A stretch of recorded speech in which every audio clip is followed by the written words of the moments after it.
Hello বন্ধুরা, আমি অনির্বাণ, তোমাদের friendly gardener and welcome back to another video. তো বন্ধুরা, আরও একবার একটা নতুন ভিডিও, একটা নতুন টপিক নিয়ে কথা বলতে অনির্বাণ চলে এসছে, তোমাদের ফ্রেন্ডলি গার্ডেনার। আর আজকে কী বিষয়ে কথা হতে চলেছে এতক্ষণ তো তোমরা দেখেই ক্লিক করেছো, একদম ঠিক, অ্যাডেনিয়াম। আর অ্যাডেনিয়ামের যাবতীয় ভিডিও কিন্তু পরপর আমার চ্যানেলে আসে। সে অ্যাডেনিয়ামের শিকড় কাটা থেকে শুরু করে ডাল কাটা, অ্যাডেনিয়াম কীভাবে পটিং করবে, কোন মিডিয়াতে পটিং করবে, যাবতীয় ভিডিও কিন্তু তোমরা পরপর পাচ্ছ। আমি প্রথমে তোমাদের সিন্ডারে অ্যাডেনিয়াম বসিয়ে দেখেছিলাম, আর সেখানে অনেকে বলেছিল অনির্বাণ সিন্ডার পেতে সমস্যা আছে। কোনো অসুবিধা নেই, মাটিতেও অ্যাডেনিয়াম বসিয়ে আমি তোমাদের দেখিয়ে দিয়েছি। এবার সেই অ্যাডেনিয়াম ভিডিওতে প্রচুর বন্ধুরা আমাকে কমেন্ট করেছো, মেসেজ করেছো, জিজ্ঞেস করেছিলে অনির্বাণ এই যে ডাল, যে অ্যাডেনিয়ামের ডালগুলো কেটে ফেলে দিচ্ছি, এগুলো দিয়ে কি নতুন গাছ করা যাবে? কেন করা যাবে না? নিশ্চয়ই করা যাবে। আমি তোমাদের বলেছিলাম সেই ভিডিও করে তোমাদের দেখাবো। আর আমার সেই ডাল থেকে চারা কীরকম আছে আমি নিজে বানিয়েছি, সেটাও তোমাদের সাথে শেয়ার করব। একদম সহজ পদ্ধতি, কোনো জটিলতা কিচ্ছু নেই, কারণ জটিল জিনিসের মধ্যে অনির্বাণ যায় না, এটা তোমরা জানো। তো আজকে সেই ভিডিও হতে চলেছে, হাতের কাছে যেই যে উপাদানগুলো তোমাদের আছে সেই দিয়েই আমি আজকে তোমাদের অ্যাডেনিয়ামের ডাল থেকে কি করে চারা তৈরি করা যায় সেটাই তোমাদের শেখাবো। একদম সহজ, খুবই সহজ, মানে বলতে পারি 8 থেকে 80 সবাই করতে পারবে। হ্যাঁ, তো চলো তাহলে আজকের এই ভিডিওটা শুরু করা যাক। তো বন্ধুরা, এইখানে দেখতে পাচ্ছ একটা অ্যাডেনিয়াম গাছ, ঠিক আছে? আর এই গাছটাই আজকে তোমাদের আমি কেটে বসিয়ে কী করে করতে হয় সেটা তোমাদের সাথে শেয়ার করব। কিন্তু প্রথমেই তোমাদের দেখাবো যে আমি যে ডালগুলো থেকে চারা তৈরি করেছি সেগুলো কেমন আছে। তো চলো, এই দেখো, মানে একদম একটা ভাঙা মানে মগ ছিল, সে মগের মধ্যে আমি বসিয়েছিলাম। এবার আস্তে করে তোমাদের তুলে দেখাচ্ছি, দেখা যাক কী হয়। ঠিক আছে, একটা তোমাদের তুলে দেখাই, দেখো দেখো, এই হচ্ছে আমার ডাল থেকে তৈরি করা চারা। ঠিক আছে, কেরম হয়েছে তোমরাই বলো। আর আরেকটা জিনিস তোমাদের প্রথমেই বলে দেবো, ডাল থেকে যদি চারা তৈরি করো, ডালের কিন্তু কডেক্স যদি ভাবো যে বিশাল মোটা হবে, ওটা কিন্তু হবে না। ঠিক আছে, ওটা হয় না, ওটা বলে লাভ নেই। হ্যাঁ, হালকা মোটা তোমাদের হবে যখন এটাকে রিপোর্ট করব, যখন এটা প্রপার পরিচর্যা হবে তখন অল্প মোটা হবে। কিন্তু এই গাছটা যেরকম মোটা দেখতে হচ্ছে, কডেক্সটা যেরকম মোটা হয়েছে, এরকম মোটা কিন্তু তোমরা এক্সপেক্ট করো না যে এতটা মোটা ডালের চারা হয়ে যাবে।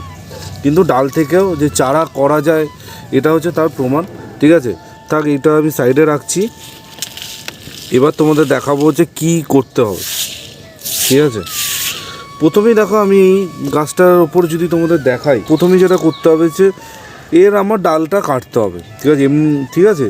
তো সব সময় অ্যাডেনিয়ামে চারা করতে গেলে এই রকম পেন্সিলের মতো মোটা ডাল লাগবে। যদি এই সরু ডালটা ভাবো যে আমি এইটা চারা বানাবো, এইটা কিন্তু হওয়ার চান্সেস মানে 99% নেই, বা 99% ক্ষেত্রেই এইটার চারা কিন্তু হবে না। 1% কপাল ভালো থাকলে হয়ে যেতে পারে।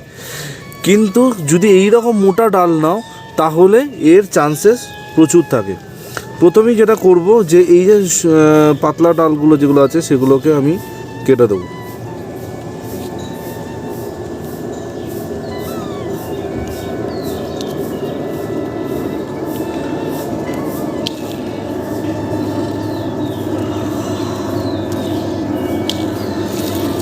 আর সবসময় অ্যাডেনিয়ামের ভালো কাটিং করতে গেলে ব্লেড ইউজ করবে। আর আরেকটা জিনিস মাথায় রাখবে, ব্লেড কিন্তু খুব ধারালো হয়, তো একটুখানি বুঝে ইউজ করবে, বাই চান্স হাতে যাতে না লাগে। এইটা তো আমি বারবার তোমাদের বহুবার বলেছি যে ব্লেড ব্যবহার করতে গেলে একটুখানি মানে দেখে চালাবে। আর বাচ্চাদের বলবো দূরেই থাকতে ব্লেড থেকে। ঠিক আছে, এই ছোটো ডালগুলো আমি কেটে ফেললাম। এবার যেমনটা বললাম যে আমি মোটা ডালটা তোমাদের করে দেখাবো, তো তার জন্য দেখো আমি এই পোর্শন থেকে কাটিংটা করব। এবার তোমাদের মানে গাছ বুঝে করবে কতটা কি কাটছো। এই দেখো, এই কেটে দিলাম।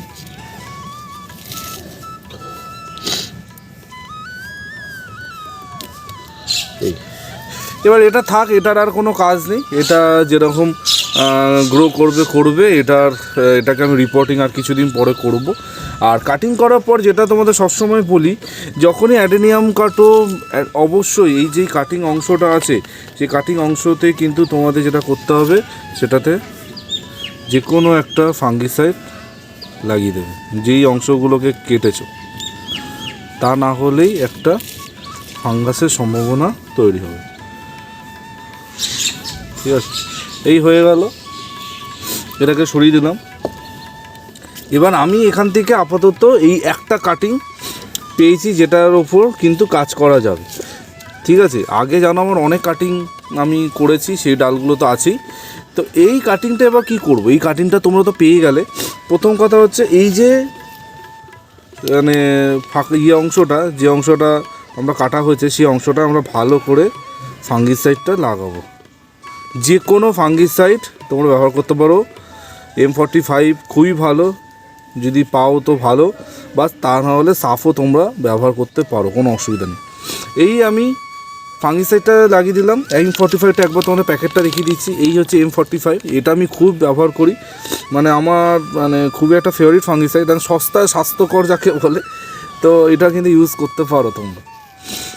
তো এই যে আমরা এটা মানে ফাঙ্গিসাইডটা লাগালাম, এইভাবে এখন দিন 4-5 দিন আমরা এমনি ফেলে রেখে দেবো। ঠিক আছে, মানে খোলা আকাশে তলা রাখতে হবে, কোনো অসুবিধা নেই, ফেলে রেখে দেবে। এবার 4-5 দিন রাখার পর, 4-5 দিন রেখে দিলে, 4-5 দিন রাখার পর তোমাদের কাটিংগুলো অনেকটা এই রকম ধরনের দেখতে হবে। দেখো এইগুলোতে আমি ফাঙ্গিসাইড লাগিয়ে রেখেছিলাম। ঠিক আছে, 4-5 দিন কি আরও বেশি হয়ে গেছে, এগুলো দেখবে একটু নরম নরম হয়ে গেছে, কেরম একটা হয়ে গেছে, গুটিয়ে যাবে। তো এই অবস্থায় যখন তোমাদের কাটিং চলে আসবে 4-5 দিন পর, তখন আমরা এর ওপরে কাজ করব। ঠিক আছে, প্রথমে শুকনো পাতাগুলো কোনো কাজের না, আমরা এগুলোকে সরিয়ে দেবো। এবার যেটা করতে হবে, একদম ছোট্ট, মানে বেশি বড় জায়গা নেওয়ার কোনো দরকার নেই, একদম ছোটো একটা জায়গা তোমরা নেবে। দেখো আমি একটা ছোট্ট একটা 3 ইঞ্চি পট নিয়েছি। ঠিক আছে, এবার এর মধ্যে কি করতে হবে, একদম সামান্য উপাদান দেবো, একদম সামান্য। প্রথমেই আমি যেটা করব সেটা হচ্ছে এই যে ছিদ্রগুলো আছে, ছিদ্রগুলো ঢাকার জন্য আমি কিছু স্টোন চিপ দিয়ে দিলাম। ঠিক আছে, কিছু স্টোন চিপ দিয়ে দিলাম। এর জায়গায় তোমরা খোলামকুচি দিতে পারো, সিন্ডার দিতে পারো, তোমাদের যা ইচ্ছা। তারপর যেই উপাদানটা দেব সেটা নেই কোন বাড়িতে, এটা হচ্ছে ব্যাপার, এটা হচ্ছে নর্মাল মোটা বালি।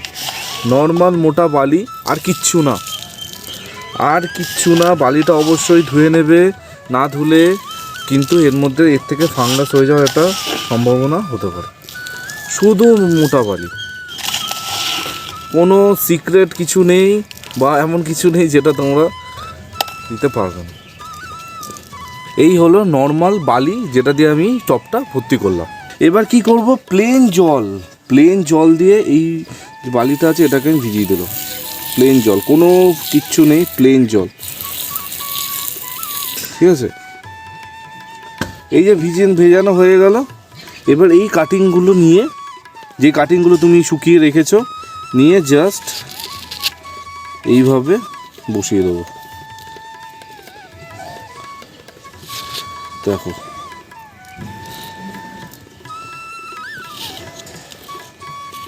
এই ব্যাস, এই হয়ে গেল তোমাদের কাজ শেষ।